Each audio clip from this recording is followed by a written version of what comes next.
ನಾಡಿನ ಸಮಸ್ತ ಜನತೆಗೆ ದೀಪಾವಳಿ ಹಬ್ಬದ ಶುಭಾಶಯಗಳು. ದೀಪಾವಳಿ ಹಬ್ಬ ನಮ್ಮಲ್ಲಿರುವ ಎಲ್ಲಾ ಕಷ್ಟಗಳನ್ನ ದೂರ ಮಾಡಿ ಸುಖ ಶಾಂತಿ ಸಮೃದ್ಧಿ ಕರುಣಿಸಲಿ. ದೀಪದಿಂದ ದೀಪ ಹಚ್ಚುವಂತೆ ಪ್ರತಿಯೊಬ್ಬರೂ ಪ್ರೀತಿಯಿಂದ ಪ್ರೀತಿ ಗಳಿಸಲು ಸೌಹಾರ್ದತೆಯೊಂದಿಗೆ ಆಚರಿಸುವ ಈ ದೀಪಾವಳಿ ನಮ್ಮೆಲ್ಲರಿಗೂ ಬೆಳಕಾಗಲಿ. ಮಾಲಿನ್ಯ ಮಾಡುವ ಹಾಗೂ ಅಪಾಯಕಾರಿಯ ಪಟಾಕಿಗಳಿಂದ ದೂರವಿರಿ. ಮಣ್ಣಿನ ಹಣತೆಯ ಬೆಳಗೋಣ, ಹಸಿರು ಪಟಾಕಿ ಸಿಡಿಸೋಣ. ಮತ್ತೊಮ್ಮೆ ಎಲ್ಲರಿಗೂ ದೀಪಾವಳಿಯ ಶುಭಾಶಯಗಳು. ಶುಭ ಕೋರುವವರು ಸನ್ಮಾನ್ಯ ಶ್ರೀ ಎನ್ಎಸ್ ಬೋಸರಾಜು, ಮಾನ್ಯ ಸಣ್ಣ ನೀರಾವರಿ ಹಾಗೂ ವಿಜ್ಞಾನ ತಂತ್ರಜ್ಞಾನ ಇಲಾಖೆ ಸಚಿವರು, ಕರ್ನಾಟಕ ಸರ್ಕಾರ, ಹಾಗೂ ಶ್ರೀ ರವಿ ಬೋಸರಾಜು, ಹಿಂದುಳಿದ ವರ್ಗಗಳ ನಾಯಕರು, ರಾಜ್ಯ ಕಾಂಗ್ರೆಸ್ ಯುವ ಮುಖಂಡರು, ರಾಯಚೂರು. ಶಾಸಕ ಮಾನಪ್ಪ ವಜ್ಜಲ್ ಅವರು ತಾವು ಆರ್ಎಸ್ಎಸ್ ಮೂಲದವರೆಂದು ಹೇಳಿದ್ದು ಎಷ್ಟು ಸರಿ? ತಮ್ಮ ರಾಜಕೀಯ ಜೀವನ ಪ್ರಾರಂಭವಾಗಿದ್ದೇ ಕಾಂಗ್ರೆಸ್ನಿಂದ ಎಂದು ಲಿಂಗಸುಗೂರು ಬ್ಲಾಕ್ ಕಾಂಗ್ರೆಸ್ ಅಧ್ಯಕ್ಷ ಗೋವಿಂದ ನಾಯಕ ಸ್ಪಷ್ಟಪಡಿಸಿದ್ದಾರೆ. ಲಿಂಗಸುಗೂರು ಪತ್ರಿಕಾ ಭವನದಲ್ಲಿ ಪತ್ರಿಕಾಗೋಷ್ಠಿಯಲ್ಲಿ ಮಾತನಾಡಿದ ಅವರು, ಮಾನಪ್ಪ ವಜ್ಜಲ್ ಅವರ ಆಪ್ತ ಕಾರ್ಯದರ್ಶಿ ಸರ್ಕಾರಿ ನೌಕರನಾಗಿ ಆರ್ಎಸ್ಎಸ್ ಪಥಸಂಚಲನದಲ್ಲಿ ಭಾಗವಹಿಸುವುದು ನಿಯಮ ಬಾಹಿರ. ಸರ್ಕಾರವು ಪಿಡಿಒ ಪ್ರವೀಣ್ ಕುಮಾರ್ ಅವರನ್ನು ಅಮಾನತ್ ಮಾಡಿರುವುದು ಸ್ವಾಗತಾರ್ಹ. ಆದರೆ ಶಾಸಕ ವಜ್ಜಲ್ ಅವರಿಗೆ ಅದು ಸಹಿಸಲಾಗದೇ ಇದ್ದಲ್ಲಿ ಮಧ್ಯ ನನ್ನನ್ನು ಎಳೆತಂದಿದ್ದಾರೆ. ನಾನು ರಾಜಕಾರಣಿ, ಸರ್ಕಾರಿ ನೌಕರನಲ್ಲ ಎಂದು ಹೇಳಿದರು. ಮಾನಪ್ಪ ವಜ್ಜಲ್ ಕಾಂಗ್ರೆಸ್ನಿಂದ ರಾಜಕೀಯ ಜೀವನ ಆರಂಭಿಸಿ ನಂತರ ಬಿಜೆಪಿ, ಜೆಡಿಎಸ್ ಸೇರಿ ಮತ್ತೆ ಬಿಜೆಪಿಗೆ ಹಿಂತಿರುಗಿದ್ದಾರೆ. ಅಧಿಕಾರದ ಆಸೆಯಿಂದ ಮುಂದೇನು ಮಾಡುತ್ತಾರೆ ಎಂಬುದು ಗೊತ್ತಿಲ್ಲ. ಬಿಜೆಪಿ ಪಕ್ಷದಲ್ಲಿ ಸಾಮಾಜಿಕ ಅಸಮಾನತೆ, ಅನ್ಯಾಯದ ವರ್ತನೆಗಳಿಂದ ಬೇಸತ್ತು ಕಾಂಗ್ರೆಸ್ಗೆ ಬಂದಿದ್ದೇನೆ. ಹಳೆಯ ಫೋಟೋ ತೋರಿಸಿ ಸುಳ್ಳು ಪ್ರಚಾರ ಮಾಡುವುದರಿಂದ ಏನು ಪ್ರಯೋಜನ ಇಲ್ಲ ಎಂದು ಹೇಳಿದರು. ವಜ್ಜಲ್ ಅಭಿವೃದ್ಧಿಯನ್ನು ಮರೆತು ರಾಜಕೀಯ ಕಸರತ್ತುಗಳಲ್ಲಿ ತೊಡಗಿದ್ದಾರೆ. ಶಾಸಕರ ಒಡೆಯತ್ವದ ಗುತ್ತಿಗೆ ಸಂಸ್ಥೆ ಗುತ್ತಿಗೆದಾರರಿಗೆ ಹಣ ಪಾವತಿಸದೆ ಪ್ರತಿಭಟನೆ ಎದುರಿಸಬೇಕಾಯಿತು. ಇನ್ನು ಮುಂದಾದರೂ ಕ್ಷೇತ್ರದ ಅಭಿವೃದ್ಧಿಗೆ ಒತ್ತು ನೀಡಲಿ ಎಂದು ಒತ್ತಾಯಿಸಿದರು.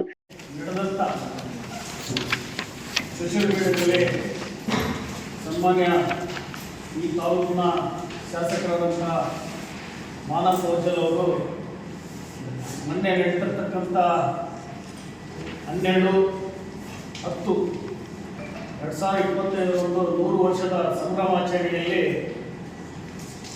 ರಾಷ್ಟ್ರೀಯ ಸ್ವಯಂ ಸೇವಕ ಸಂಘ ಒಂದು ಪಥಸಂಚಲನದಲ್ಲಿ ಒಬ್ಬ ಸರ್ಕಾರಿ ನೌಕರ ಮಾನಪ್ಪ ವಜ್ಜಲ್ ಅವರ ಆಪ್ತ ಸಹಾಯಕರಾದಂಥ ಪ್ರವೀಣ್ ಪಿಡಿಒ ಅವರು ತಾವೊಬ್ಬ ಸರ್ಕಾರಿ ನೌಕರಿ ಅಂತ ಗೊತ್ತಿದ್ದರೂ ಕೂಡ ಒಂದು ಆರ್ಎಸ್ಎಸ್ ಅಂದರೆ ಅದು ಬಿಜೆಪಿ ಪಕ್ಷದ ಒಂದು ಅಂಗ.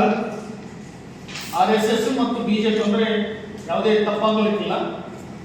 ಇವತ್ತು ಒಬ್ಬ ಸರ್ಕಾರಿ ನೌಕರ ತಾನು ಸರ್ಕಾರ ಸೇವೆಯಲ್ಲಿದ್ದಾಗ ನಾನು ಒಬ್ಬ ಸರ್ಕಾರಿ ಸೇವೆಯಲ್ಲಿ ಕೆಲಸ ಮಾಡ್ತೀನಿ ಅನ್ನೋ ಒಂದು ಪರಿಜ್ಞಾನ ಇಲ್ಲದೆ ಒಂದು ಪಕ್ಷಕ್ಕೆ ಬೆಂಬಲವನ್ನು ನೀಡಿ ತಾನೇ ಆರ್ಎಸ್ಎಸ್ನ ಗಣವೇಷವನ್ನು ಧರಿಸಿ ತಾಲೂಕಿನಾದ್ಯಂತ ಪಥಸಂಚಲನ ಮಾಡಿ ಇವತ್ತು ಅದನ್ನು ಗುರುತಿಸಿ ನಮ್ಮ ರಾಜ್ಯ ಸರ್ಕಾರದ ಅಂಥವರು ಸರ್ಕಾರದ ನಿಯಮವನ್ನು ಉಲ್ಲಂಘನೆ ಮಾಡಿರುವ ಒಂದು ಉದ್ದೇಶಕ್ಕಾಗಿ ಇವತ್ತು ಅವರನ್ನು ಸಸ್ಪೆಂಡ್ ಮಾಡಿದ್ದಾರೆ. ಅದಕ್ಕೆ ನಮ್ಮ ಸರ್ಕಾರಕ್ಕೆ ನಾನು ಸ್ವಾಗತವನ್ನು ಬಯಸ್ತೇನೆ.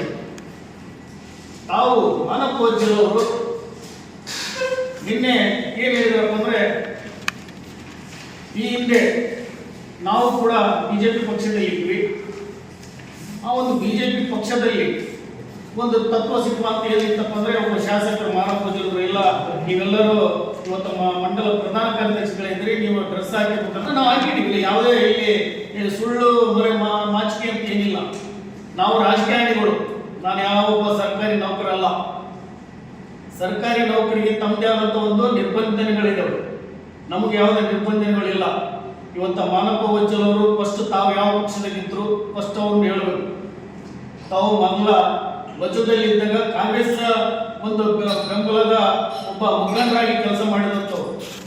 ತದನಂತರ ದೇವದುರ್ಗದಲ್ಲಿ ತಾವು ಇಂಡಿಪೆಂಡೆಂಟ್ ಆಗಿ ಒಬ್ಬ ಅಭ್ಯರ್ಥಿಯಾಗಿ ನಿಂತು, ಆಮೇಲೆ ಈ ಒಂದು ಲಿಂಗಸೂರು ಕ್ಷೇತ್ರದ SC ಕಾನ್ಸ್ಟಿಟ್ಯೂಷನ್ ಆದಾಗ ಇಲ್ಲಿ ತಾವು ಕಾಂಗ್ರೆಸ್ ಪಕ್ಷಕ್ಕೆ ಟಿಕೆಟ್ ಕೇಳಿದಾಗ ಕಾಂಗ್ರೆಸ್ ಪಕ್ಷ ಟಿಕೆಟ್ ಸಿಗಲಾರದೆ ಬಿಜೆಪಿ ಪಕ್ಷ ಟಿಕೆಟ್ ತಗೊಂಡು ಬಿಜೆಪಿ ಟಿಕೆಟ್ ತಗೊಂಡ ಮೇಲೆ ಮತ್ತೆ ಬಿಜೆಪಿ ಪಕ್ಷದಲ್ಲಿ ಇದ್ದುಕೊಂಡು ಬಿಜೆಪಿ ಪಕ್ಷವನ್ನು ಮೋಸ ಮಾಡಿ ಮತ್ತೆ ಜೆಡಿಎಸ್ ಹೋದ್ರು. ಜೆಡಿಎಸ್ ಇಂದ ಕೂಡ ತಾವು ಒಂದ್ಸಲ MLA ಆಗಿರುವಂತದ್ದು ಮರಿಬಾರದು. ತದನಂತರ ಮತ್ತೆ ಬಿಜೆಪಿ ತೋರಿದು ನಮ್ಮ ಕಾಂಗ್ರೆಸ್ ಪಕ್ಷಕ್ಕೆ ಬಂತು, MLC ಆಗಿ ಮತ್ತೆ ಅದನ್ನು ರಾಜೀನಾಮೆ ಕೊಟ್ಟು ಹೋದಂತ ತಮಗೆ ಇತಿಹಾಸ ಗೊತ್ತಿದೆ.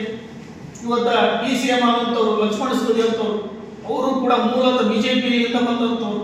ಇವತ್ತ ನಮ್ಮ ಕಾಂಗ್ರೆಸ್ ಪಕ್ಷ ತತ್ವ ಸಿದ್ಧಾಂತಕ್ಕಾಗಿ ಬಂದು ಇವತ್ತ MLA ಆಗಿ ಅವರು ರಾಜಕೀಯ ಮಾಡ್ತಾ ಇದಾರಲ್ಲ. ಅವೆಲ್ಲ ಹಿಂದೂ ಒಳ್ಳೆ ಎಲ್ಲ ನೋಡಿದ್ರೆ ಗೊತ್ತಾಗುತ್ತೆ ನಮ್ಗೆ ತಾವು ಯಾವ್ಯಾವ ಬಂದಿದ್ರು ಏನನ್ನೋದು. ಈಗ ಇದೇ ಮಾನಪ್ಪ ವಜ್ಜಲ್ ಅವರು ಇವತ್ತು ಬಿಜೆಪಿ ಪರವಾಗಿ ಮಾಡ್ತಾರೆ. ಮುಂದಿನ ದಿನಗಳಲ್ಲಿ ತಮ್ದು ಯಾವ ಪಕ್ಷಕ್ಕಿಂತ ಏನೇನು ಇಟ್ಕೊಂಡ್ರೆ ಅನ್ನೋದು ತಾವು ಅರ್ಥ ಮಾಡ್ಕೊಂಡು ಇವತ್ತು ನನ್ನ ಬಗ್ಗೆ ಮಾತಾಡಬೇಕಾದ್ರೆ ಅರ್ಥಕೊಂಡು ಮಾತಾಡಬೇಕು. ನಾವು ಎಲ್ಲೇ ಇದ್ರೂ ಕೂಡ ಒಂದು ಪಕ್ಷ ನಿಷ್ಠೆಯಾಗಿ ಕೆಲಸ ಮಾಡ್ತಕ್ಕಂಥದ್ದು ನನ್ನ ಜಾಯಮಾನ. ನಾನು ಯಾವುದೇ ಪಕ್ಷದಲ್ಲಿ ಇದ್ರೂ ಕೂಡ ಆ ಪಕ್ಷಕ್ಕೆ ಮೋಸ ಮಾಡಿದ್ರೆ ಅದು ನನ್ನ ತಾಯಿಗೆ ಮೋಸ ಮಾಡಿದಂಗಾಗುತ್ತೆ. ಇವತ್ತು ನಾನು ಈ ಕಾಂಗ್ರೆಸ್ ಪಕ್ಷದಲ್ಲಿ ಇದ್ದೇನೆಂದ್ರೆ ಇದು ನನ್ನ ತಾಯಿ ಪಕ್ಷ, ನನ್ನ ಮಾತೃ ಪಕ್ಷ ಅಂತ ಹೇಳ್ತೇನೆ. ನಾನೇನಾದ್ರೂ ಒಂದು ದಿನ ನನ್ನ ಪಕ್ಷಕ್ಕೆ ಈಗ ದ್ರೋಹ ಮಾಡಿದ್ರೆ ಅವತ್ತೇ ನನ್ನ ಪಕ್ಷದ ಹೈಕಮಾಂಡ್ ನನ್ನ ಅವತ್ತೇ ತೆಗೆದಾಕಿ ನಾನು ಸ್ವಾಗತ ಮಾಡ್ತೀನಿ. ಇವತ್ತು ನನ್ನ ಬಗ್ಗೆ ಹೇಳ್ತಾರಲ್ಲ, ಇವ್ರು ಎಷ್ಟು ಸಣ್ಣವರು ಅನ್ನೋದು ನನಗೆ ಇವತ್ತು ಗೊತ್ತಾಗುತ್ತೆ. ಅದಕ್ಕೆ ನಾನು ಶಾಸಕರಲ್ಲಿ ವಿನಂತಿ ಮಾಡಿಕೊಳ್ತೀನಿ, ಇವತ್ತು ಕ್ಷೇತ್ರದ ಬಗ್ಗೆ ಕಾಳಜಿ ವಹಿಸಲಿ, ಕ್ಷೇತ್ರದ ಬಗ್ಗೆ ಡೆವಲಪ್ಮೆಂಟ್ ಮಾಡಲಿ. ಇವತ್ತು ತಂದೆ ಆದಂಥ ಒಂದು ಕಂಪನಿಯಲ್ಲಿ ಗುತ್ತಿಗೆದಾರರು ಕೆಲಸ ಮಾಡಿ ತಮ್ಮ ವಿರುದ್ಧನೇ ಇವತ್ತು ಅವ್ರಿಗೆ ಪೇಮೆಂಟ್ ಕೊಡದೇ ಇವತ್ತ ನಮ್ಮ AC ಆಫೀಸ್ನಲ್ಲಿ ಸ್ಟ್ರೈಕ್ ಕೂತ್ರಲ್ಲ, ಅದಕ್ಕೇನಂತ ಶಾಸಕರು ತಮಗೆ ಮಾನವೀಯತೆ ಇದ್ದರೆ ಇವತ್ತು ಅವರು ಏನಾದರೂ ಅವರು ಪರಿವಾರ ಇವತ್ತು ಬೀದಿ ಬರುವಂಥ ಪರಿಸ್ಥಿತಿ ಅದನ್ನು ಅರ್ಥ ಮಾಡಿಕೊಳ್ಳಬಹುದು. ಅಂಥದ್ದನ್ನು ಬಿಟ್ಟು ಇಲ್ಲದಲ್ಲದು ಹೇಳಿ ಕೇಳ್ತಾರೆ ಅಂದರೆ ನನಗೆ ನಗು ಬರ್ತದೆ. ನಂದವಡಿಗೆ ಅಂತ ಹೇಳ್ತಾರಲ್ಲ, ಆ ನಂದವಡಿಗೆನ ಇವತ್ತು ರೈತರಿಗೆ ಸರಿಯಾಗಿ ಮುಗಿಸುವಂತ ಕೆಲಸ ಮಾಡಬೇಕು. ಅದು ಬಿಟ್ಟು ಅರ್ಧ ಮುರ್ಧ ಇವತ್ತು ನಂದವಡಿಗೆ ಇವತ್ತು ಅಲ್ಲೇ ಕುಂಠಿತ ಆಗ್ಯಾರ. ಅಂಥದನ್ನ ಕಾಳಜಿ ವಹಿಸಿ ಮಾಡಲಿ, ಅದಕ್ಕೆ ನಮ್ದು ಸಪೋರ್ಟ್ ಆಗಿ. ಅದು ಬಿಟ್ಟು ಯಾವುದೋ ಒಂದು ಈಗ ತಮ್ಮ PDO ಆಫೀಸ್ ಸಹಾಯಕ ಬುದ್ಧಿವಂತ ಅದು ಇದು ಹೇಳ್ತಾರಲ್ಲ, ಎಷ್ಟು ಮಟ್ಟಿಗೆ ಸಮಂಜಸ. ಬುದ್ಧಿವಂತರಾದಂಥವ್ರು ಇದನ್ನ ಯಾಕೆ ಹಾಕಿರ್ತಾರೆ ಡ್ರೆಸ್?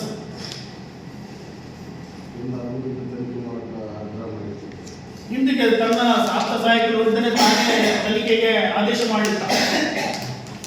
ಅದಕ್ಕೆ ದಯವಿಟ್ಟು ಇಂಥದನ್ನೆಲ್ಲ ಹೇಳಿಕೆ ಕೊಡೋದನ್ನು ನಿಲ್ಲಿಸಬೇಕು, ಅಭಿವೃದ್ಧಿ ಕೆಲಸಕ್ಕೆ ಕೈ ಜೋಡಿಸ್ಬೇಕಂತ ನನ್ನ ಮನವಿ.